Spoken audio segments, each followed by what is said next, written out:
स्वागत है दोस्तों आप सभी का हमारे इस YouTube channel Asim prime news में। मैं हूं आपका आसिम और लेकर आया हूं देश दुनिया की ताज़ा तरीन और भरोसेमंद खबरें लेकर। लेकिन आपने अभी तक हमारे इस YouTube चैनल को सब्सक्राइब नहीं किए हैं तो सब्सक्राइब जरूर कर ले ताकि देश दुनिया की खबरें सबसे पहले आप तक पहुंच सके। तो आइए शुरुआत करते हैं। ईरान, इजराइल और अमेरिका जैसे देशों से निकलकर आई है बड़ी अपडेट और हमारे सहयोगी जुड़ चुके हैं अशोक कुमार पांडे और स्वागत करते हैं अशोक कुमार जी का आज की सबसे बड़ी खबर देने के लिए है। देखिए ये पूरी रिपोर्ट। शुरुआत कीजिए अशोक कुमार जी। ईरान का जो स्ट्रेट ऑफ होर्मुज है उससे दुनिया भर की इंटरनेट केबल्स जाती हैं जो फाइबर ऑप्टिक की बनी हुई होती हैं। अब देखिए हम बैठे यहां हैं और आप हो सकता है कतर में बैठ के हमें सुन रहे हो, आप हो सकता है दोहा में बैठ के हमें सुन रहे हो, आप हो सकता है यूएई में बैठ के हमें सुन रहे हो, या सऊदी में बैठ के हमें सुन रहे हो, या न्यूजीलैंड में सुन रहे हो, ऑस्ट्रेलिया में सुन रहे हो। इस तरह से मैसेजेस आते रहते हैं कि हम यहां से सुन रहे हैं, हम वहां से सुन रहे हैं। बड़ा अच्छा लगता है सुनकर। ये बातें जो पहुंचती हैं वो इंटरनेट से पहुंचती हैं, लेकिन इंटरनेट के लिए चाहिए होता है तार। अब आसमान में तो इतना बड़ा तार बिछाया नहीं जा सकता, तो समंदर में, समंदर के नीचे ये तार बिछाया जाता है और ये तार स्ट्रेट ऑफ होर्मुज से भी गुजरते हैं। ईरान का यह कहना है कि अगर जंग हुई तो हम इन तारों को काट देंगे, इन तारों को तबाह कर देंगे, जिससे दुनिया भर में जो इंटरनेट की सर्विसेज हैं वो पूरी की पूरी डिस्टर्ब हो जाएंगी।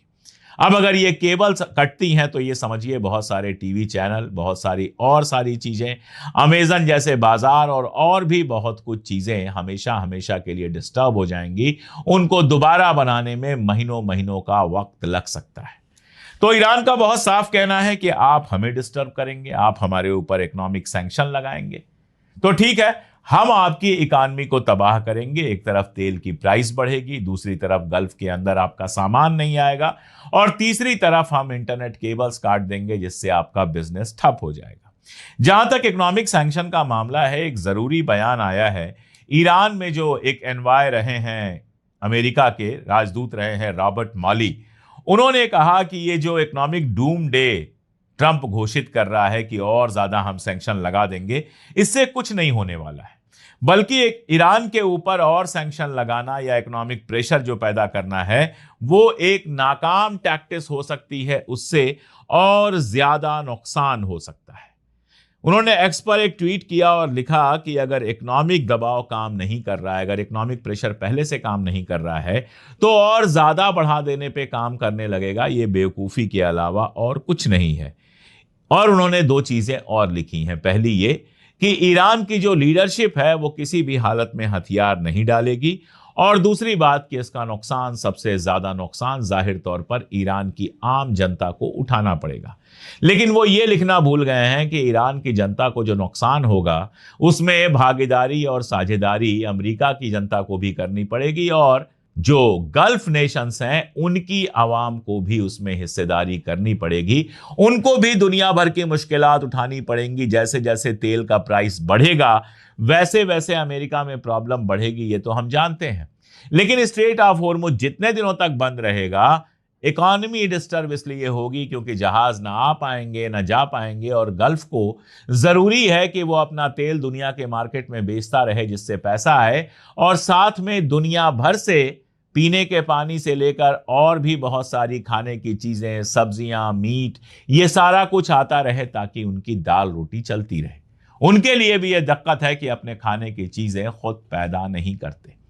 इसलिए अगर ये जंग बढ़ती है और ईरान के ऊपर इकोनॉमिक प्रेशर बढ़ता है तो इससे ईरान के साथ साथ बाकियों के लिए भी और ज्यादा दिक्कत होगी। दरअसल ट्रंप को यह लगता है कि इकोनॉमिक प्रेशर बढ़ाकर ईरान को झुकाया जा सकता है। उसने एक और धमकी दी है और उसने कहा है कि जो भी मुल्क अपने बैंक, अपनी कंपनीज, अपने हवाई अड्डे या गवर्नमेंट इंस्टीट्यूशंस के जरिए ईरान को किसी भी तरह की मदद करेगा उसको बहुत ज्यादा इकोनॉमिक प्रॉब्लम झेलना पड़ेगा, उसके ऊपर हम सैंक्शन लगाएंगे। अराक्ची ने इसका जवाब दिया और कहा कि दरअसल अमेरिका में जो प्रॉब्लम चल रही है उससे ध्यान हटाने के लिए दूसरे देशों पर जो इस तरह की बात ट्रंप कर रहा है वो एक तरह का आर्थिक आतंकवाद है।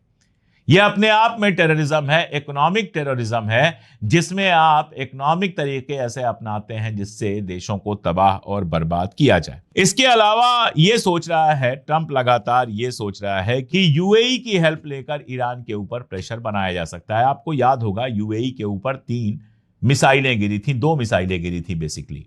एक मिसाइल यूएई के टेरिटोरियल वाटर में गिरी थी और एक उसके बाहर गिरी थी। यूएई ने तुरंत ईरान के ऊपर दबाव बनाया था, तुरंत ईरान के ऊपर आरोप लगाया था और कहा था हम ईरान से सारे तिजारती रिश्ते तर्क कर रहे हैं, खत्म कर रहे हैं। ईरान ने तुरंत कहा था कि हमने यह हमला नहीं किया है, और यह सवाल मैंने उठाया था कि यह हमला कहीं फॉल्स फ्लैग तो नहीं। अब यह समझ में आ रहा है कि यह फॉल्स फ्लैग ही था। इजराइल ने हमला किया होगा या अमेरिका ने हमला किया होगा और दुबई को बताकर यह हमला किया होगा, अबू धाबी को बताकर यह हमला किया होगा, ताकि यूएई को यह बहाना मिल जाए कि वो ईरान के साथ अपने तिजारती रिश्ते खत्म कर ले। तो ट्रंप की सारी कोशिश और सारी टैक्टिक्स इतनी ही है, बड़ी बड़ी बातें करता है कि ईरानी हमारे सामने झुके जा रहे हैं बातचीत करने के लिए। ईरानी कहीं आपके सामने नहीं झुक रहे हैं बातचीत करने के लिए। उसके बाद कहता है हमारी आर्मी इतनी मजबूत है कि ईरान की सारी नेवी, सारा एयरफोर्स और सारी आर्मी को हमने खत्म कर दिया है। तो लोग सवाल पूछते हैं कि अगर ये सब हो चुका है तो फिर स्ट्रेट ऑफ होर्मुज क्यों नहीं खुल रहा है? फिर कहता है स्ट्रेट ऑफ होर्मुज जो है वो अमेरिकन टेरिटरी है, उसके ऊपर हमारा कब्जा है। तो लोग पूछते हैं कि भाई तुम्हारा कब्जा है तो तुम्हारे जहाज क्यों नहीं निकल पा रहे हैं वहां से? यानी झूठ, बकवास, ये सारी चीजें लगातार किया जा रहा है। और उसके ये समझ में आ गया है कि आर्मी की मदद से ईरान को हरा पाना नामुमकिन है। आप बम गिराएंगे तो आपके लोग भी मारे जाएंगे, आप मिसाइलें छोड़ेंगे तो आपके अड्डों पर भी मिसाइलें गिरेंगी, आप ड्रोन चलाएंगे तो वहां से भी ड्रोन चलेंगे और आपकी जो मिसाइलें लगी हुई हैं, डिफेंस सिस्टम लगा हुआ है, ये सारा कुछ तबाह होगा, आपके जहाज तबाह होंगे। और अगर ईरान की जमीन पर पैर रखेंगे तो इतनी लाशें उठेंगी जिनको ले जाते आप थक जाएंगे। ये बात ट्रंप के समझ में आ गई है। अपने वर्ल्ड पावर होने का जो एक मुगालता था, जो घमंड था, वो पूरी तरह से टूटते हुए देख रहा है ट्रंप। तो अब उसके पास एक ही रास्ता है कि किसी भी तरह से ईरान के ऊपर इकोनॉमिक सैंक्शन बढ़ाते चले जाओ, लगातार ईरान के ऊपर इकोनॉमिक प्रेशर बढ़ाते चले जाओ और ईरान दब कर झुक जाएगा, टूट जाएगा, कहेगा ठीक है भाई जो कहो वो कर ले। लेकिन 40 साल से लगातार इकोनॉमिक सैंक्शन जब काम नहीं कर पाए तो अब इकोनॉमिक सैंक्शन काम करेंगे, ये इम्पॉसिबल है। ईरान ने भी बहुत सारे रास्ते ढूंढ के रखे हैं, मैंने आपको बताया, इंटरनेट केबल काटने से लेकर गल्फ नेशंस में जो अमेरिकी प्रॉपर्टीज हैं उन पर हमला करने तक वो तैयार बैठा हुआ है टिट फॉर टैट के लिए। ये जितना प्रेशर बढ़ाएंगे ईरान उतने ज्यादा और नए नए तरीके अपनाता जाएगा। उसने खाड़ी मुल्कों को धमकी भी दी है। उसने बहुत साफ कहा है कि अमेरिका और इजराइल की अगर तुम मदद करोगे तो हम सीधे तुम्हारे ऊपर हमला करेंगे। दरअसल यूएई ने जब ईरान के साथ अपने इकोनॉमिक रिश्ते तर्क कर लिए, तिजारती रिश्ते तर्क कर लिए, उसके थोड़ी देर बाद ईरान आर्मी के जो चीफ ऑफ स्टाफ हैं अली अब्दुल्लाही, उनका एक बयान आया कि अगर अमेरिका की आर्मी की जो कार्रवाई है उसमें किसी भी तरह का साथ दिया जाता है, किसी भी तरह की मदद की जाती है, कोई भी कंट्री हो, हम उसे छोड़ेंगे नहीं, उसके ऊपर हमला करेंगे। ये यूएई के लिए सीधे है। दरअसल वो कह रहे हैं कि फॉल्स फ्लैग का फायदा उठाकर तुमने जो ये इकोनॉमिक ब्लॉकेट लगाया है, जो ये तिजारती रिश्ते तर्क किए हैं हमसे, हम अच्छी तरह से जानते हैं कि ये अमेरिका के कहने से किए गए हैं और तुमको इसके नतायज भुगतने पड़ेंगे। ये इस पूरे बयान का मानी है। उन्होंने कहा कि यह पॉसिबल नहीं लगता कि इतने सारे अमेरिकी जहाज और खास तौर पर ऐसे जहाज जिनमें फ्यूल की जरूरत होती है, वो ये जो गल्फ के नेशंस हैं इनको जानकारी दिए बिना मौजूद हैं।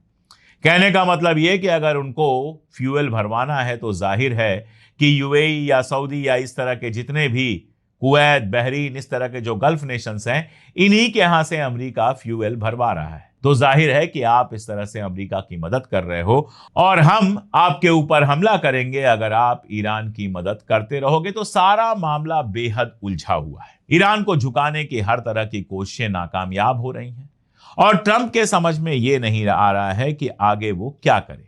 उधर तुर्की और इजराइल का जो मामला हुआ था, जिसमें सीरिया के एक एयरबेस पर हमला हुआ था और इजराइल ने कहा था कि यहां तुर्की अपनी आर्मी भेजने वाला है, उसको लेकर तुर्की का बयान आया है कि इजराइल को ऐसे तरीके अपनाना छोड़ना होगा वरना वो उसके लिए भारी पड़ेंगे और इंटरनेशनल कानून का सम्मान करना होगा, उसकी इज्जत करनी होगी। बहुत सीधा सा मामला है कि तुर्की ने इजराइल को यह समझाइश दी है कि अगर सीरिया पर आगे हमले होते हैं तो इसका नतीजा काफी बुरा हो सकता। तो जाहिर है वहां भी टेंशन घटने की जगह बढ़ ही रही है। ईरान के साथ टेंशन लगातार बढ़ ही रही है। अब आगे क्या होगा ये जानता कोई नहीं है, लेकिन जहां तक मेरी समझ है मुझे लगता